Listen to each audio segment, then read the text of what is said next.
열왕기하 19장 29절부터 37절입니다. 자, 아수르 군대로부터 하나님이 구원해 주실 것을 말씀을 하십니다. 열왕기하 19장 29절부터 31절. 또 내게 보일 징조가 이러하니 너희가 금년에는 스스로 자라난 것을 먹고 내년에는 그것에서 난 것을 먹되 제3년에는 심고 거두며 포도원을 심고 그 열매를 먹으리라. 유다 족속 중에서 피하고 남은 자는 다시 아래로 뿌리를 내리고 위로 열매를 맺을지라. 남은 자는 예루살렘에서부터 나올 것이요 피하는 자는 시온산에서부터 나오리니 여호와님의 열심히 이 일을 이루리라 하셨나이다 하니라. 하나님이 유다를 구원해 주실 것이다 약속하면서 그 징조를 가르쳐 주셨는데, 그것은 금년에, 그러니까 올해에는 스스로 난 것, 농사하지 않고 그냥 자연스럽게 자라난 것을 먹고, 내년에는 그것에서 난 것을 먹다. 내년에도 똑같이 자연적으로 난 것을 먹는다는 거예요. 그런데 이제 3년째는 포도원을 만들고 농사를 짓고 그래서 먹을 수 있게 하신다 하는 것입니다. 그리고 유다 족속 중에서 남은 자들이 다시 뿌리를 내리고 열매를 맺을 것이다, 이렇게 말씀하셨어요. 이것은 왕국이 다시 번성하게 될 것을 가르쳐 주는 거죠. 그리고 이 예언은 이렇게 예언을 했는데, 이 예언을 할 때에 그 당시는 아수르의 침략을 받아서 예루살렘이 멸망 직전에 있었죠. 그러니까 절대 불가능한 얘기예요. 불가능한 얘기를 지금 하고 있는 거예요. 그런데 왜 하느냐? 하나님은 불가능이 없으니까 할 수 있는 거죠. 사람이 봐서는 지금 말도 안 되는 황당무계한 소리인데, 하나님께는 뭐 불가능이 없잖아요. 하나님 말씀으로 천지를 창조하셨는데, 그래서 하나님이 하시면 반드시 이루어진다고 하는 것이죠. 전혀 소망이 없는 상황에서 너무 소망이 넘치는 얘기를 하고 있는 거예요. 하나님은 가능하십니까? 그래서 우리가 삶의 어려움이 있을 때 봐야 되는 것은 상황이 아니고 하나님을 바라봐야 되는 거예요. 이 상황, 현재 상황을 보면 절망할 수밖에 없는 거예요. 그런데 하나님을 보면 소망이 생기는 거죠. 희망이 생기는 거예요. 그래서 항상 하나님을 볼 수 있는 믿음의 훈련을 하셔야 됩니다. 자, 두 번째, 아수르 왕을 두려워하지 말라는 거죠. 열왕기하 19장 32절 33절. 그러므로 여호와님께서 아수르 왕을 가리켜 이르시기를 그가 이 성에 이르지 못하며 이리로 화살을 쏘지 못하며 방패를 성을 향하여 세우지 못하며 치려고 토성을 쌓지도 못하고 오던 길로 돌아가고 이 성에 이르지 못하리라 하셨으니 이는 여호와님의 말씀이시라. 자, 여기 보면은 고대 전쟁하는 방법이 나오죠. 성을 함락시키는 방법이에요. 화살을 먼저 쏘는 거죠. 성 안에 있는 적군을 향해서 성 밖에, 이제 성을 함락시키려면 성 바깥에서 엄청나게 많은 화살을 쏘아야 되는 거예요. 그러면 성 안에 있는 군인들이 맞아 죽지요. 그럼 약화되죠. 또 이제 방패를 들고 접근하는 거예요. 방패를 접고 어디로 접근하냐면은 성문으로 접근하죠. 그래서 성문을 부시거나 성문에 불을 넣어가지고 태우거나 뭐 이런 식으로 해서 성 안으로 들어가는 거죠. 세 번째는 또 이게 이제 시간이 오래 걸리는 방법이에요. 토성을 쌓는 거예요. 성이 있잖아요. 여기 성이 높이가 있으면 흙으로 이 성 높이까지 쌓는 거예요. 그러면 평지가 되죠. 그럼 거기서 이렇게 쳐들어가는 거예요. 이런 식으로 합니다. 그래서 이 마지막 방법이 그거예요. 토성을 쌓는 거죠. 그러고 보면 옛날 사람들도 그렇게 멍청하진 않아요. 똑똑해요. 이렇게 해서 이제 하는데, 공격을 하는데 하나님이 보호하시기 때문에 하나도 하지 못한다는 거예요. 예루살렘 성으로 화살도 못 쏘고 방패를 들고 적금도 못하고 토성을 쌓지도 못하고 그냥 돌아갈 거라고 하는 거예요. 오던 길로. 그러니까 아수르 땅으로 다시 돌아가게 될 거라고 하는 것이죠. 하나님이 보호하시기 때문에. 그러니까 이게 가능한가? 근데 가능하게 됐어요. 하나님 말씀하셨는데 그대로 되죠. 열왕기하 19장 35절 37절. 이 밤에 여호와님의 사자가 나와서 아수르 진영에서 군사 18만 5천 명을 친지라. 아침에 일찍 일어나 보니 다 송장이 되었더라. 아수르 왕 사네립이 떠나 돌아가서 니느웨에 거주하더니 그가 그의 신 니스록의 신전에서 경배할 때에 아드람 멜렉과 사레셀이 그를 칼로 쳐 죽이고 아라랏 땅으로 그들이 도망하며 그 아들 에살핫돈이 대신하여 왕이 되니라. 하나님 말씀하셨는데 정말 그 밤에, 이 밤에라고 하는 것은 이제 이사야 선지자가 예언한 그 밤이에요. 그 밤에 하나님의 천사가 아수르 진영에 들어가서 18만 5천 명의 군사를 다 죽였다고 하는 거예요. 하룻밤 사이에 18만 5천 명이 다 죽었어요. 그 어떻게 이렇게 죽었을까? 그래서 이제 전염병이다. 전염병에 걸려 죽었을 것이다. 이렇게 해석하는 분들도 있어요. 그럴 수도 있죠, 물론. 그런데 하나님이 어떻게든 18만 5천 명을 죽일 수 있는데 하룻밤 사이에 전염병으로 다 죽을까? 그렇게 해석하는 분도 있지만 전염병으로 죽는 거는 조금 아닌 것 같아요. 전염병 하루 만에 안 죽잖아요. 며칠 동안 걸쳐서 죽더라도. 그래서 그건 아닌 것 같고 그냥 천사, 죽음의 천사가 죽였다고 해야 맞죠. 그게 더 성경적 해석이에요. 전염병에 죽었을 거다는 것은 인간적으로 어떻게 해석을 해보려고 하는 시도로 보이죠. 왜냐하면 이 출애굽할 때도 마지막 재앙, 장자의 죽음 재앙 때 그냥 하룻밤에 다 죽었지 뭐 전염병에 죽은 거 아니거든요. 그렇게 이게 보면 그럴 수 있네.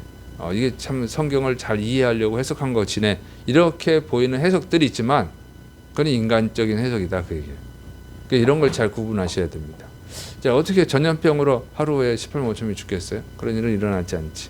그러니까 그보다는 천사가 죽음의 천사가 그냥 다 죽인 거예요. 그렇게 해석해야 더 성경적입니다. 그래서 하나님은 전능하시고 생사화복을 주관하시는 분이에요. 18만 5천 명을 어떻게 죽여? 왜 못 죽여? 죽이려면 죽이지. 그 이상도 죽일 수 있죠. 자, 그래서 이 아수르 왕 사네립이 또 살아났잖아요. 이 아수르 왕만 살아 있어 지금. 그러니까 전염병이면 아수르 왕도 죽어 있겠죠. 자, 그래서 아수르 왕이 아침에 일어나 보니 깜짝 놀랐죠. 어제까지 잘 있던 18만 5천 명의 군대가 다 죽어버린 거예요. 너무 무서웠겠죠. 그래서 니느웨로 돌아갔어요. 그리고 거기서 지내다가 자신이 낳은 두 아들 아드람멜렉과 사라야살에게 암살을 당합니다. 이게 아버지를 죽인 거예요. 자기들이 왕이 되고 싶어서. 근데 이 아수르 왕 사네립이 뭐 하고 있을 때냐면 니스록의 신전에서 경배할 때 하나님을 조롱했던 여호와 하나님을 조롱했던 아수르 왕 사네립이 자기의 신이 최고다. 자기의 신이 최고다고 했는데 그 신을 예배할 때 죽었다고 하는 거죠. 더군다나 자기가 낳은 아들들에게 죽었어요. 하나님을 조롱하면요, 하나님을 모독하면 반드시 심판합니다. 언제인지 모르지만 하나님 반드시 심판한다고 하는 것을 보여주는 거예요. 하나님을 조롱하는 것은 그 죄값이 엄청나게 큽니다. 하나님을 모독한 자는 하나님 용서하지를 않아요. 그래서 지금도 하나님을 조롱하는 자들이 있어요. 조롱하고 아직 심판받지 않는 사람들이 있어요. 근데 하나님을 조롱한 사람은 살아있을 때 거의 다 심판을 받아요. 그리고 혹시 설령 심판을 받지 않더라도 예수님이 다시 오시는 날 마지막 심판 때 영원한 지옥 형벌을 받는 거예요. 그런 걸 생각해 보면 살아있을 동안에 심판을 받고 회개할 수 있다면 그게 축복인 거죠. 그런데 회개할 기회가 없잖아요. 아수르 왕 사네립 자기의 신에게 경배하다가 자기가 낳은 아들한테 죽임을 당한 거예요. 비참하게 죽었어요. 그러니까 하나님을 모독하면 절대 안 되는 거예요. 그런데 참 목회자 중에 아주 유명한 목회자 중에 하나님한테 까불면 죽어 그런 사람 있잖아요. 저는 그 사람의 앞날이 참 걱정스러워요. 그 사람을 따르는 목회자들이 엄청 많다는 거. 평신도들은 그렇다 치더라도, 몰라서 그렇다 치더라도 성경을 안 읽나 봐요. 이렇게 성경에 다 나와 있는데. 그러니까 이 성경을 읽어야 돼, 목회자도.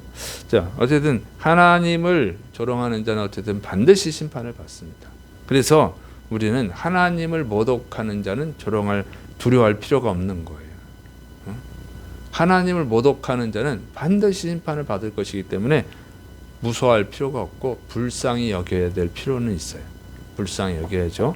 우리도 원수도 사랑하고 전도해야 되니까. 그래서 여러분, 하나님을 조롱하는 자가 있다면 두려워하지 마십시오. 자, 그 다음에 하나님이 그럼 이렇게 예루살렘을 보호하시는 이유가 뭐냐, 이렇게 돼 있어요. 열왕기하 19장 34절, 내가 나와 나의 종 다윗을 위하여 이 성을 보호하여 구원하리라 하셨나이다 하였더라. 그러니까 하나님 자신을 위해서 이 성을 보호하는 거예요. 이 성을 보호해야 여호와가 진짜 신이구나, 진짜 하나님이구나 하는 것을 알 수 있으니까. 또 하나는 다윗을 위해서라는 거예요. 다윗을. 그러니까 이 아수르 왕 사네립을 멸망시키는 이유가 하나님 자신과 다윗을 위해서라는 거죠. 다윗은 누구예요? 하나님께 정말 충성스러웠던 사람. 하나님이 내 마음에 합한 자라고 했던 사람이죠. 다윗은 하나님의 영광을 자신의 목숨보다 더 소중히 여겼습니다. 그래서 죽음을 두려워하지 않고 골리앗과 싸웠죠. 돌멩이 들고. 어린 소년이었을 때 하나님의 이름을 모독한 자를 응징하겠다고 골리앗과 싸웠어요. 그 모습을 하나님이 얼마나 기쁘게 받으셨겠어요. 감동받으셨겠죠. 그 다음에 하나님 왕이 된 후에는 하나님이 미워하는 우상들을 파괴하고 철저하게 하나님의 뜻에 순종했어요. 그래서 하나님이 다윗과 약속을 했잖아요. 내 후손이 영원토록 왕이 될 것이다.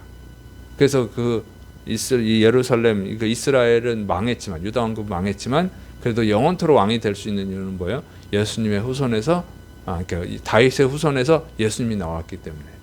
그래서 그 약속이 이루어진 거예요. 이스라엘 나라 망했네? 망한 게 아니고 하나님 예수 그리스도의 왕국은 영원히 망하지 않죠.